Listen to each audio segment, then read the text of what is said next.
Historically, monetary policy in Nigeria has been in place since 1958 after the Central Bank of Nigeria was saddled with the responsibility of formulating and implementing monetary policy through the Central Bank Act of 1958.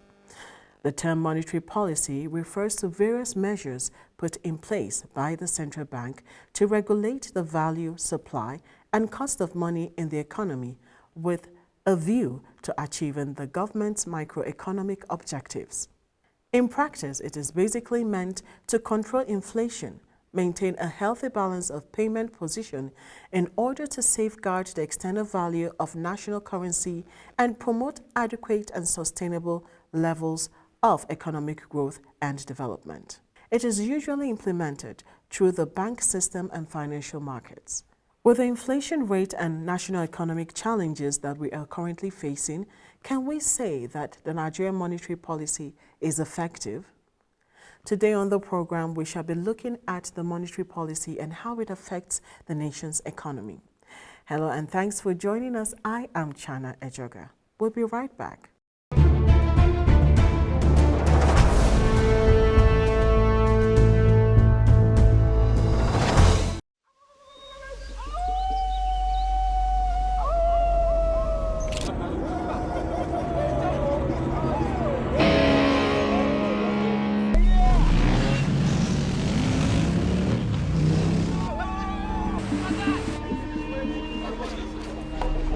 Own your moments in South Africa this Easter holiday.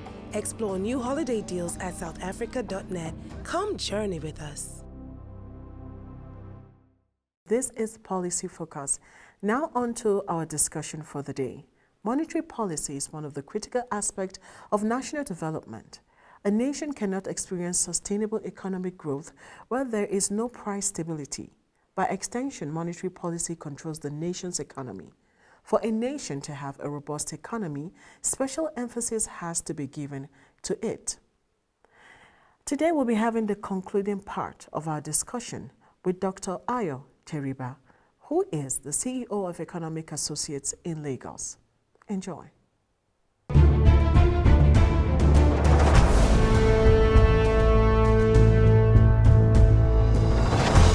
I'm the businessman I am today because I scoured the world to find that feeling my clients want to wear. Yes, amen. This country makes it its business to inspire at every moment. Own your moments in South Africa this Easter holiday. Explore new holiday deals at southafrica.net. Come journey with us. The federal government has decided to remove the dichotomy between the official currency rate and the rate of black market, with the hope of addressing further sliding of the naira to foreign currency. How would you rate the implementation of this policy, sir? There's no shortcut in this matter. It's a bit painful that the likes of Bloomberg is beginning to, describe our currency, the naira, as the third worst performing currency in 2023, after Lebanon and Argentina, because of the increased volatility that we saw in the second half. It was volatile before the takeover, and that's not complimentary. They've gone ahead to predict doom for 2024, that the experience that we had in 2023 will be a joke compared with what we are going to experience in 2024. And I say to them that that's unprofessional. Economists are not prophets. Economics don't give prophecies.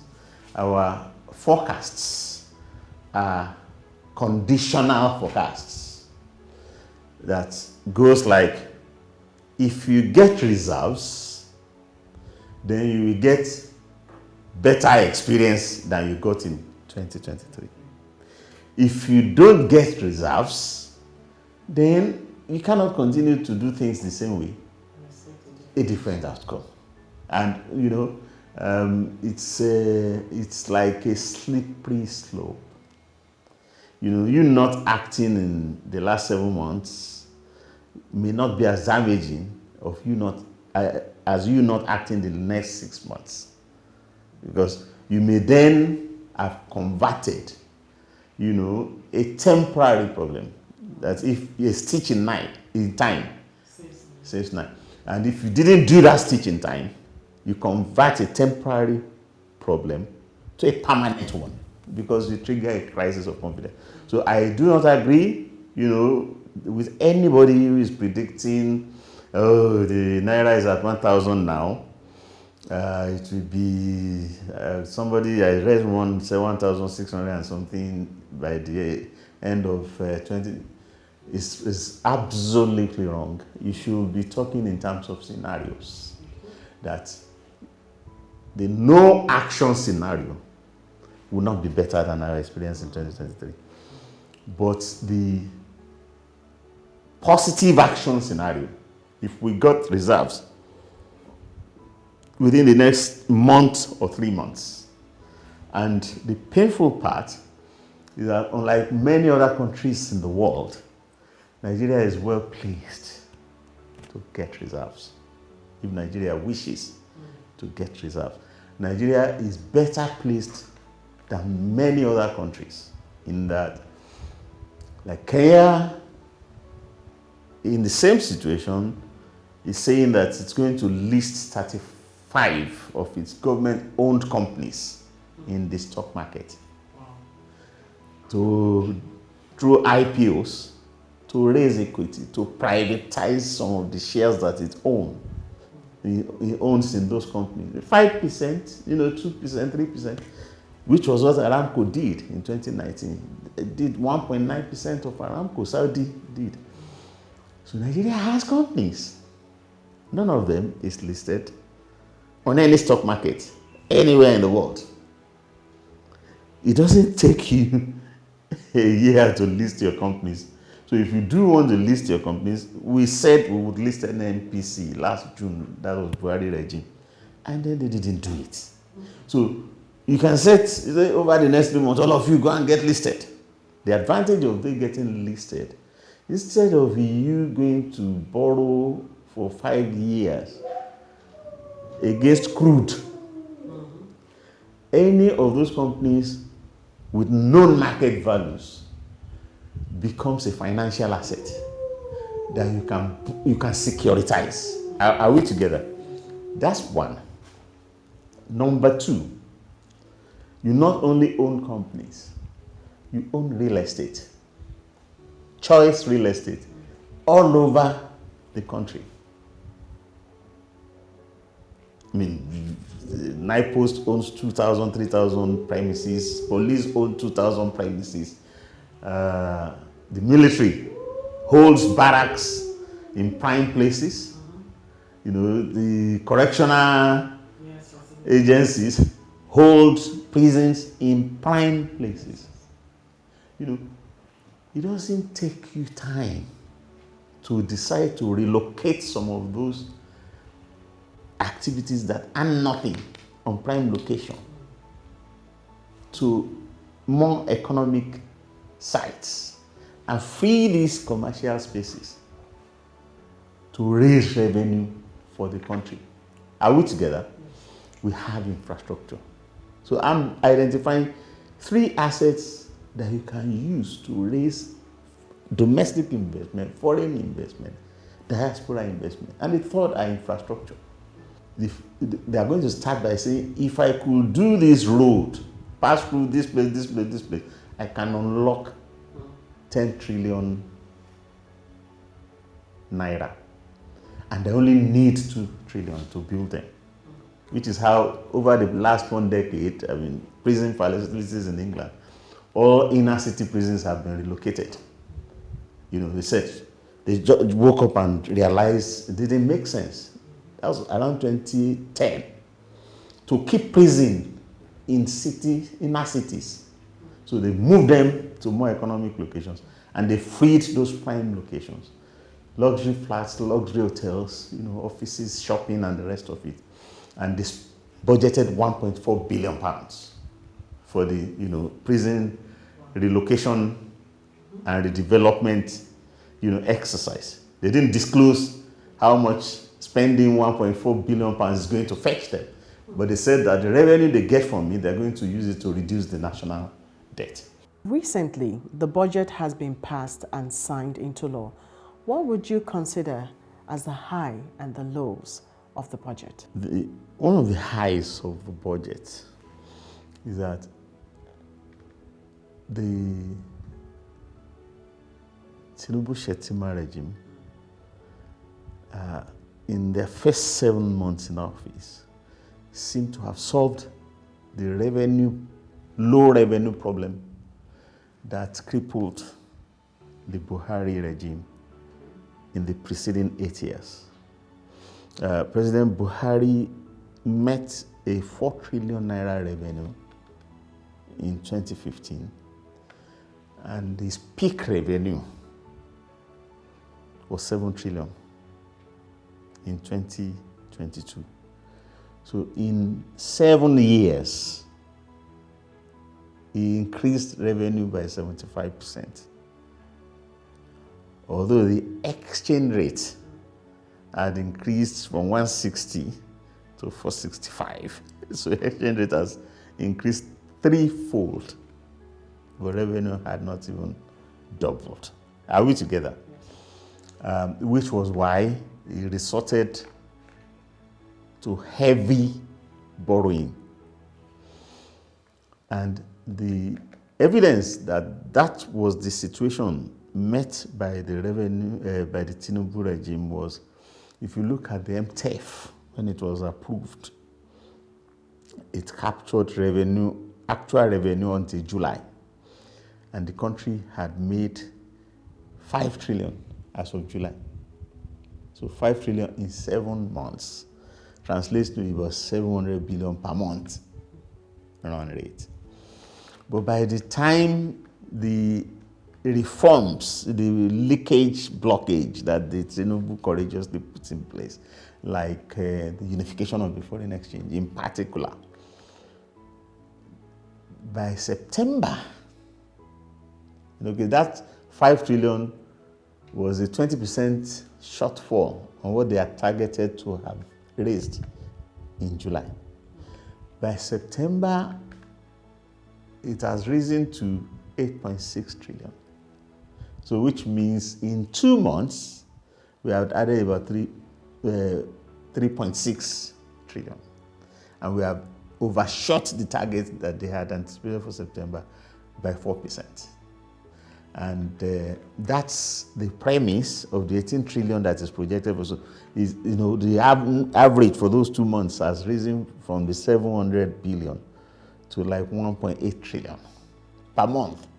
And if you do even 1.5 trillion per month next year, you get your 18 trillion.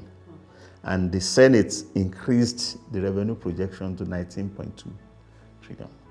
So they managed, through the blockage of leakage, to solve the revenue problem. Don't, exaggerate the gains.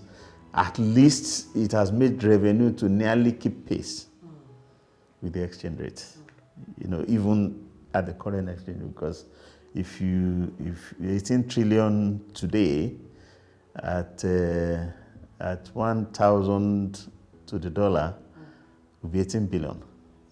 Whereas the 4 billion that Mr. Jonathan left, that Mr. Buhari took over, divided by 160 would have been $25 billion. So even your 18 trillion is still, but if it's 800, we don't know what the reality will be for next year. It could be 800, like the Senate, said it will be, then it will be 22 billion. So at least we've managed to do revenue reforms that is taking us back to the trend that we were on before. And you never know, they could block more leakages and it could still yet be better. So that's what celebrating. So for the first time, we would have adequate revenue cover for all recurrent headings, more or less, debt and non-debt. okay, at 19 trillion. And so that's one high point. The other high point is that the regime has really stopped borrowing. I don't know if it's that they want to borrow, but they couldn't find to borrow because the other regime had borrowed to the limit. But the good news is that their borrowing footprint, has become more moderate. And they had raised the hopes of Nigerians that instead of borrowing, they will raise domestic direct investment, they will raise foreign direct investment, they will raise diaspora investment, they will enter into public-private partnership. Because if you cover the current spending with 19 trillion, you have a 28.7 trillion, like 29 trillion budget. So if you cover 9 trillion of it, you still have a shortfall of about 9 trillion. So as it stands, our revenue should cover all the current headings. The problem that we inherited from the Buhari regime is that as of September, only about 25% of the capital spending that they had planned to undertake had been undertaken because we didn't have enough revenue to cover it, and we couldn't get money to borrow. So that's why it was encouraging that the government was talking about attracting investors. But in the budget as addressed, a major low point is that I cannot see the opportunities that has been provided for investors to fund capital projects in the budget. Because, rather than walking the talk about the rhetoric about foreign direct investor, domestic direct investor, diaspora investor, what they're saying they are going to use to fund that shortfall between total expenditure and the revenue is multilateral projects, bilateral projects. And the simple meaning of that is that Nigeria is saying that they are going to rely on other countries' money to fund investment. How is that possible? Whether bilaterally, like we've been, I don't know. I mean, I would like to hear the details of that. Which is a departure from the rhetoric about we will use equity, not debt. We will use equity, not debt. Most multilateral financiers, bilateral financiers will give you debt, not equity. Okay, so I would want the government to please stick to the script. They've raised the expectation of Nigerians. I know that many of the domestic investors will be looking forward to the opportunities, say to buy shares in government-owned companies or to invest in real estate or to invest. Investors too will be hoping to do the same. Diasporas will be hoping to do the same. And Nigeria has very strong absorptive capacity, in which you could fund rail, you could fund power transmission, if you could only open to investors the way you have done in telecoms and in the LNG project. So that's my low point, for the budget, that investors, private investors, and multilaterals or bilaterals are not the same, and that our best interest will be served. I cannot imagine that any bilateral or multilateral project would have connected 200 million lines all over Nigeria or would have built LNG projects. Are we together? So the money available in the hand of investors, in the hand of diaspora, is much bigger than the budget that any multilaterals might give you. And if you are talking about projects with multilaterals, I don't see any multilateral giving you $9 billion in 1 year. It will be spread over, if you like. So we realize that many stakeholders, like the Manufacturers Association of Nigeria, has been complaining about the high interest rates on loans, which has increased their cost of production and the undue competition by imported products with the locally manufactured ones. What do you think government should do to address this problem? See, we have to be realistic. You cannot begin to single out any segment of the private sector. What the manufacturers are facing, Nigerian households are facing it. Nigerian workers are facing it. Non-manufacturing businesses are facing it. So why single out? Okay, so if the tide is too low and 1 million boats cannot sail, why are you picking 1 or 2 boats and saying that's manufacturing? Only a rising tide will lift all the boats. We've spent time from the time we started this interview on how to solve the problem. If you solve real problem, manufacturers will be the biggest beneficiaries. There was a time that these same manufacturers had to be investing in a walkie-talkie to communicate before the GSM revolution. So that's solved. So let's look for ways to solve the power supply problem. Let's look for ways to solve the real problem for all Nigerians. I mean, so you're talking of high credit, to manufacturers. There's high credit for mortgage too. People want to buy homes. There's high credit on so the high interest rate on cars too. Household sector, take credit to buy homes, to buy cars, and on students' loans.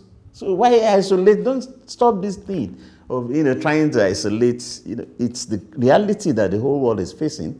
And most, even the leading countries, companies in the world, recorded 4 consecutive quarters of, decline in sales, in 2023. Although some of them also gained heavily in market value. Are we together? So let's not try and say that, the whole body is sick, but 1 finger is more important than 1 toe. So let's not go that route. Let's solve Nigeria's problem. If the exchange rate is stable, it will be stable for manufacturers. If inflation comes down, it will be stable for everybody at the same time. Yes. And lastly, sir, what is your take on what the government should do to improve the economy?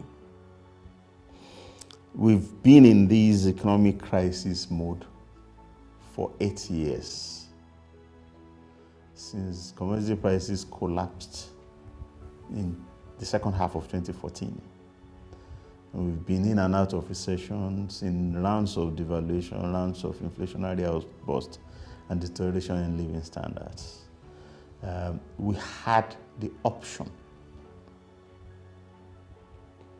of not experiencing the economic deterioration that we have experienced. If we had done what is being suggested today, that when we became challenged on income because of collapse of external commodity prices, we should have turned to assets. Nigeria there may not be any other country that is as rich in idle assets as Nigeria. In that all of the other countries, among the other 6 countries that have population that are the size of Nigeria or bigger, none of them has left their corporate assets unexploited. They've established the market value, they are financializing. None of them has left their real estate assets underexploited. You won't have any one of them with a national stadium that earns no revenue, or with a barrack sitting next to a co-Atlantic city that could earn revenue that is not an Ikeja cantonment. So we have assets, and you won't find them building runways without airport terminals that will unlock value for the government, or building rail stations without rail terminals that will unlock value. So Nigeria is very rich in assets. We've been rich in assets all along. We've neglected those assets up till now. And so we have the choice. So, and that's our ticket to El Dorado. That's any country that is doing well now is doing so because they turned to their assets and they optimized it. So the problems are hurtful, they are numerous, they seem numerous, but you need to prioritize. You know, in strategy, say if you have more than three priorities, you don't have any. So our priority right now is reserves. If you get that in place, foreign exchange will be stable, it will appreciate, and appreciating currency will, bring deflation, will replace inflation with deflation. Deflation will mean that wages will suddenly, become higher real value, and living costs will fall. Okay? And growth will resume. So let's prioritize solving that. That's the real problem that Nigeria has to solve. I mean, we need to do so within the next 3 to 6 months, turn into assets, and allow investors to play a greater role. That will be my way of summing this up. So those who say that there is no silver bullet, there's no magic bullet, I'm saying there is. There's assets. There is that magic button that you can. Thank you very much. Thank you so much for this insightful discussion that we have on monetary policies. We appreciate you giving us the time. Viewers, this is the much we can take for today. Let's get back on the program for more.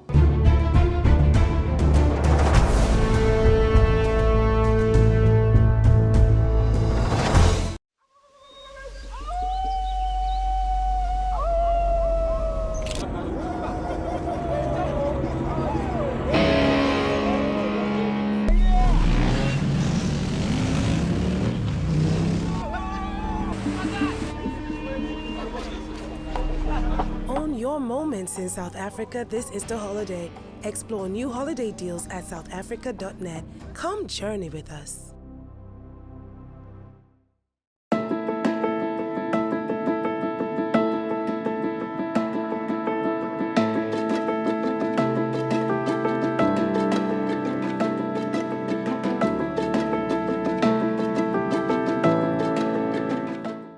When the idea was conceived in 2022, it was meant to address a lot of issues. The cash supply in the economy was so high, and also to usher in the policy of cashless society. But unfortunately, probably because of awareness, a lot of people were not reached. We know a lot of people are still dealing with cash. They found it difficult within the shortest possible time. At first they said 30 days, but 30 days was short a period for people to organize themselves and begin to go to banks. And even when it was extended by 90 days, still people found it difficult to do that. Second, there were logistics issues by the Central Bank of Nigeria in distributing this fund to the various banks. Even the banks, at that time, they lacked the manpower, because remember at that time, that was the time a lot of ICT officers were japaring, running out of the country, to other places. So they had this shortage of ICT officers to handle this surge of this policy. Secondly, we had this problem of, I don't know how to put it, a lot of people have this fear. If I bring out this kind of money to the bank, they will think that I have big money. And so people were skeptical about it. The shortage of the money as a result of logistic issues, people started selling. The new Naira notes was getting into few hands, and these people started selling it, thereby causing another problem. So you can see a policy that came with a good intention, but is creating another problem again. Well, just the word monetary policy, It's all about the Apex Bank, the Central Bank of Nigeria, controlling the supply of money and strategizing on how we as a country can be stable and promoting economic growth as well. So in the last few months, I think the strategy employed by the central bank, it's been quite effective, but the implementation strategy needs to be reviewed a little, because I watched on TV how the BDCs guys were being raided. So yesterday I saw that the CBN are going to be giving the BDC's dollar at 1,300, and the interest rate for that dollar is 1%, which is, to me, is very, very fair and good. So if that can be achieved in the next couple of months, I think the economy will be more stable. And they also increased the monetary policy rate to 22.75%, which that would also help in reducing, like it will help in, it will help people to save money. People won't be eager to borrow money because the interest rate is on the high side. So that will also help the economy. The monetary policy that was implemented under the last administration, under Godwin Emefiele when he was governor of CBN, took a great toll on the people. And for a number of reasons. It may have been well-intentioned, to regulate the currency in circulation, to control crime, because at the time we were, seriously confronting the problems of kidnapping and ransom payments. To also, at that time, especially the time it came, maybe also to regulate the influence of money on the national elections that was around the corner. So all that were obviously good objectives. But I would say to a large extent it didn't turn out to achieve, the objectives that were intended. And the toll it had on the people, was really devastating. I think it's a beautiful policy, but then there was wrong implementation, or it's not wrong, but like not really thought out implementation when it came to implementing the policy. Personally, because if you look at it from the legal standpoint, the central bank has the authority, because they are vested with the power to make monetary policies, as long as Nigeria is concerned and the currency and the integrity of our currency is concerned. So if the central bank thinks that the monetary policy should be made, it should be made. However, how did it affect us, common people on this? How did it affect the market woman?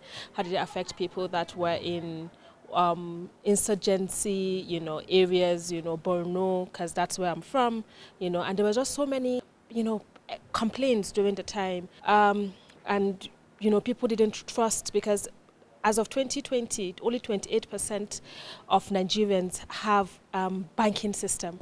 So it's a policy that could have been thought out, it could have been given time, so that you would explain to people, so that we're going to have a massive orientation on the importance of internet banking, or even keeping your money in the bank, as opposed to keeping it under your bed, because my grandmother still keeps her money under the bed. She trusts her bed more than she trusts the bank. But imagine if you charge the country, especially the educated elite, to go educate people, educate the masses, and give it time, so that people would also understand the importance of all of this, do radio jingles and all of that. People would embrace it more. But it was so rushed, it brought so much mistrust, and, people didn't understand what it was about. There were so many speculations, so at the end of the day, it just kind of became what we do not understand. Businessman I am today because I scoured the world to find that feeling my clients want to wear. This country makes it its business to inspire at every moment. Own your moments in South Africa this Easter holiday. Explore new holiday deals at southafrica.net. Come journey with us.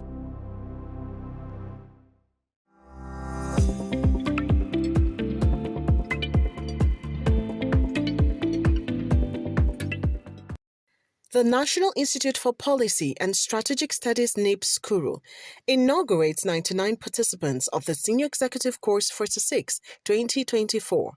The event, which took place at the Studies Auditorium, had in attendance the representative of the Executive Governor of Plateau State, Builder Jeremiah Satmak, who also doubles as the representative of the Commander-in-Chief of the Federal Republic of Nigeria, the representative of the Bomgwam Jos, the Ata Aten of Ghana Wuri Chiefdom, His Royal Highness Yakubu Chamang, the representative of the Chief Judge of Plateau State, Justice Simon Dasplank Samchi, the Director General NIPSS, Professor Ayo Omotayo, other management staff of the Institute, members of faculty, invited guests, and dignitaries drawn from all walks of life. Reading a citation of the inaugural lecturer, Barrister Niman Salman Man, MNI, said the Minister for Communication, Innovation and Digital Economy, Dr. Bosun Tijani, is an exemplary scholar who had contributed immensely to knowledge sharing and groundbreaking developmental projects and innovations in Nigeria. Dr. Tijani is a pioneer in the African startup ecosystem and has been instrumental in driving innovation and fostering the growth of tech startups across the continent. He is the founder and former CEO of Co-Creation Hub, the leading Pan-African Technology and Innovation Center with presence in Nigeria, Kenya, Rwanda, and Namibia. Founded in 2010, the Hub has played a pivotal role in nurturing startups through mentorship programs, funding initiatives, and access to essential resources. Under his leadership, the Hub became a vital catalyst for the African tech ecosystem, promoting collaboration, knowledge sharing, and development of groundbreaking solutions to local and global challenges. Delivering his lecture via Zoom on the SEC theme, Digital Economy, Youth Empowerment and Sustainable Job Creation in Nigeria, Issues, Challenges and Opportunities, Dr. Bosun Tijani stressed on the need to prioritize the use of technology in critical sectors of the economy, adding that technology and innovation determines the growth of and sovereignty of nations. I think traditionally the challenge we have with digital technologies is that we cannot wait until we have electricity in full gear in the country before we start to invest in digital technologies. It's almost saying that we shouldn't have allowed the likes of MTN, Glo, Airtel to operate in the country until we have energy fully. The Director of Studies, Professor Fumi Paramalam, MNI, thanked the guest speaker for doing justice on the topic, adding that the lecture will be helpful for further research and in-depth analysis. It is indeed without risk of error that I say that the Honourable Minister has done justice to this topic this morning, and as the moderator said, he has indeed set the tone for further investigation and in-depth analysis. I would like to assure the Honourable Minister that what he has made available to us by way of the presentation and supporting documents will be thoroughly unpacked, and we would love to stay, in fact we will ensure that we stay in touch with him throughout the course of our research to ensure that we keep abreast with everything that the federal government is doing. While addressing the nominees, the Director General NIPSS Kuru said the institute was established in 1979 to serve as the apex policy think tank for those who have attained certain heights in their prospective career. He further called on them to reflect on issues and to fashion ways forward through evidence-based research. Before you get inaugurated today, if you are not ready to forget for a while, for the next 10 months, that you're actually just a big man to yourself, then you have an opportunity to take a walk. I have also mentioned to us that there are two certificates you will leave here with. There is a certificate of attendance, and there is also the yellow badge. If you are going to wear the yellow badge, then you must be ready to do all that is necessary to wear the yellow badge. The participants, who consist of carefully nominated bureaucrats, technocrats, high-ranking private office holders, senior military and paramilitary officers, had an individual self-introduction to the representative of the president. Speaking on behalf of the Bomgwam Jos, the Ata Aten of Ganawuri Chiefdom, His Royal Highness Yakubu Chaimang said he is delighted for representing the Traditional Council and expressed hope that the participants will present reports that will be of great importance to the nation. This is something that has happened almost every year, and you all come to join, you do a lot of things, you go to other places from here, and go and meet with other people to discuss the topic at hand. And then at the end of the course, I'm very sure you produce documents that are going to be of great value, not just to the NIPSS, but I suppose to all the communities. Delivering a goodwill message on behalf of the Executive Governor of Plateau State, Builder Jeremiah Satmak, said NIPSS is a prestigious institute that has produced distinguished alumni who have contributed to the growth of the Nigerian economy.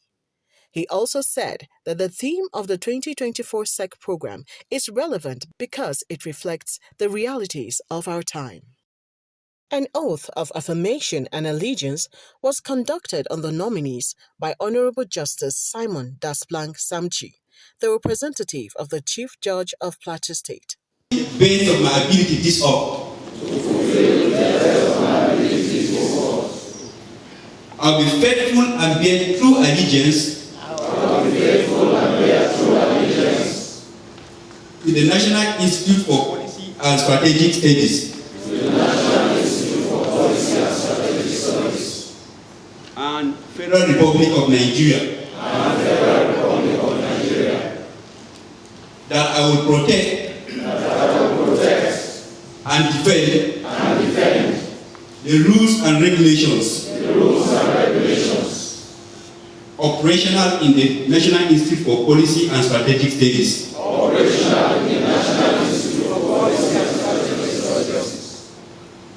that I will abide by a code of conduct existing as may from time to time be prescribed by the National Institute for Policy and Strategic Studies.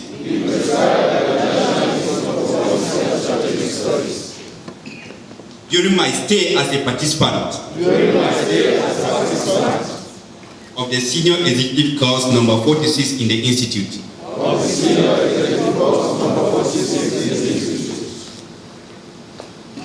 that as a Nigerian dedicated to the cause of maintenance of law and order, I will do right to all persons, while a participant at the institute, and even thereafter, without fear or favor, affection or ill will, I will not directly or indirectly allow my personal consideration to jeopardize or override the general purpose for which the National Institute for Policy and Strategic Studies is duly established.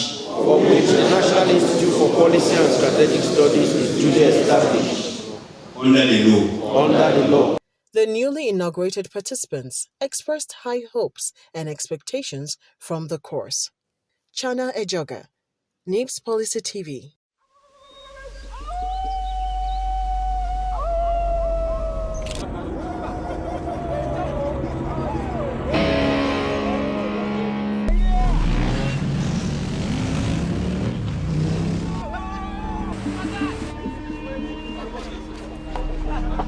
your moments in South Africa this Easter holiday.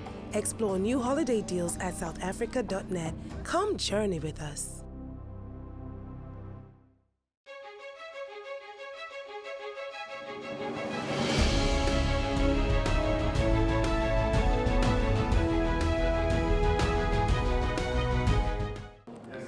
Hello and welcome to our alumni chat. Today our chat is on a very important person, another MNI, and we're going to talk to him about everything you need to know concerning his experience as a participant. So welcome to this segment on our program. Thank you for joining us. I'm Lydia Odijoche. Now, thank you for joining us, sir. Thank you.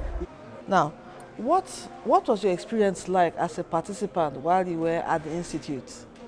It was tough, it was rigorous. The interactions were very exciting, but equally demanding. For the lectures, of course, they were some of the best courses I've gone through. To be honest, I made the best of it. I made sure that I soaked in everything. I absorbed everything to the best of my knowledge because I knew I would need it. I knew it would be very helpful. Now tell us, how has the experience imparted on your person and your career and your life generally? For me, as a person, it has made me a very unique person. It has made me stand out everywhere I go, and it has earned me, of course, some level of recognition and, should I say, respect that you would expect an MNI to get. For my career, to be honest, the training at NIPSS and the opportunities I met, I have not been able to use them because I'm still reserving them. I learned too much that I can't use all of them now. That's just the truth. It's been helping my career, but I know that I've still not been able to download all. I'm a practicing journalist, and if I have to practice with the kind of human and intellectual resources I acquired at NIPSS and the relationships I made, it won't be funny. So I try to be careful, try to be moderate, try to be considered, putting the national interest ahead when I do anything, because I am now an MNI. So it kind of moderates my conduct. That is just it. Now, can you tell us what your philosophy of life is? Life essentially is a place for me where you are created for a purpose. And if you are lucky to find it, live it. Give to society as much as you can. Defend causes that will be to the interest of the majority of the people. I have been a journalist all my life, and I found the journalism as a platform for activism, doing what is right, and that is what has been my guiding principle. My professional career tallies with my principle of doing the right thing and canvassing for the good of society. What is your take on the narrative that Annie is an elitist group? No, not exactly.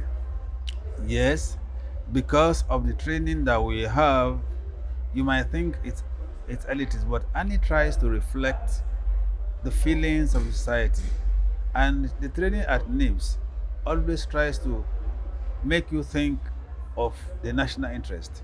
We put the nation, building a better society, at the forefront, and that is the guiding principle of Annie. And elitism, you may say, but in point of fact, when it comes to helping to canvas for the good of society, towards a better society, Annie is for all, thinking of the masses, thinking of the nation, and thinking of the entire society for the betterment of all. How impactful has the association been to the National Institute? You know, we cannot separate Annie from the institute. That is a fact. 2, and whatever achievement Annie makes, directly or indirectly, impacts on the image of the institute. So Annie and the institute are two sides of the same coin. Now, how can Annie support NIPSS Policy TV? Essentially, I will throw the challenge to the management team of NIPSS Policy TV. You need to sit back, go back to the drawing board, and come out with what you want to do.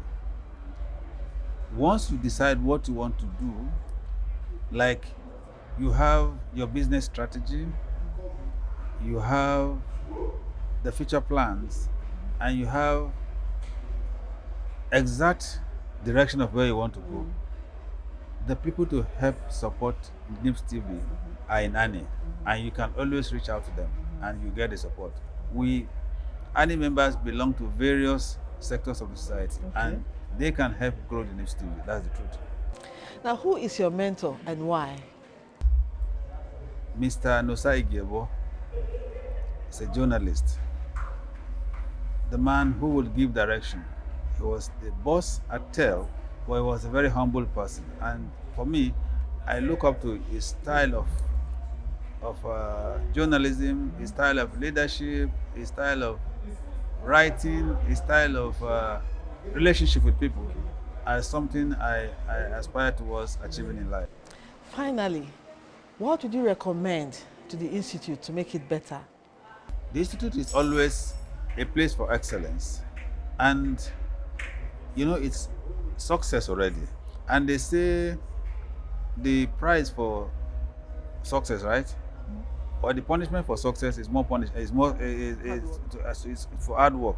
When you have succeeded, you are encouraged to do more hard work so that you can continue to succeed. So what I will advise the Institute to do is to ensure that the standards that they are renowned for is not lowered, to ensure that the right crop of leaders, the right crop of directing staff, the right crop of participants, and the right kind of policies that will make them stand out even more than they are, because NIPSS is known for policy and for excellence, and I am very sure they have not tapped the opportunities available to them in the outer world. In the media, in the business sectors, in policy arena, and even among the professional sectors. I mean, different kinds of areas that you find people that can be useful. I believe a lot more can be done to tap in. NIPSS can be seen to be collaborating with different agencies and doing things that they know that once people know that yes, it's coming from NIPSS, everybody will want to just pay attention. I think they can do a lot more. Thank you so much for being our guest on Alumni Chat. Thank you so much indeed. We appreciate your time.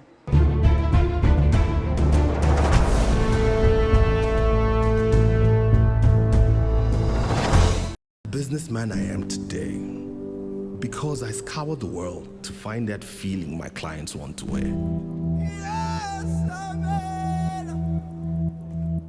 This country makes it its business to inspire at every moment. Own your moments in South Africa. This is the holiday. Explore new holiday deals at southafrica.net. Come journey with us. In conclusion, we cannot discuss national development without discussing monetary policy. It is the heartbeat of the nation's economy. When it is properly enforced, prices become stable in the market and the economy booms. That is all we have on the program today. Thank you for being part of it. Hope you have been enlightened and informed. Till I come your way again, I am Chana Ejoga. Goodbye.